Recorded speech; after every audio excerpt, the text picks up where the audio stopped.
So, నా పెళ్లి చూపుల సంగతికొస్తే చాలా క్యూట్ అండ్ షార్ట్‌గా అయిపోయింది. అది గూడా చాలా టెన్షన్‌గా ఉన్నాను. ఎందుకంటే ఇది నా ఫస్ట్ అండ్ లాస్ట్ పెళ్లి చూపులు.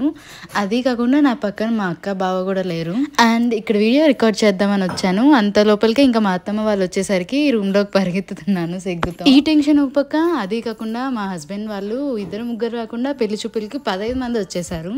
సో, ఇంకా అంతమందిలో నేను చీర కట్టుకొని ఫస్ట్ టైం అనమాట ఈ ఎక్స్‌పీరియన్స్ అంతా.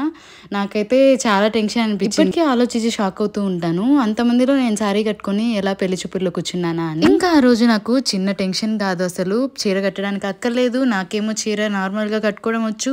ఇంకా ఎలాగో అలా చీర కట్టుకొని ఇలా సింపుల్‌గా gold jewellery, neck piece, ear rings and bangles వేసుకొని చాలా సింపుల్‌గా రెడీ అయ్యాను. నాకైతే సింపుల్‌గా ఉంటేనే బాగా క్లాసీగా అనిపిస్తది. అండ్ ఆ రోజు ఓవరాల్ లుక్ అయితే నాకు చాలా నచ్చింది. అండ్ మేకప్ కూడా చాలా స్మూత్ అండ్ ప్లెజెంట్‌గా అనిపించింది. మీకెలా ఉందో ఇది చెప్పండి. అండ్ ఆల్సో ప్లీజ్ సబ్స్క్రైబ్ చేసుకోండి.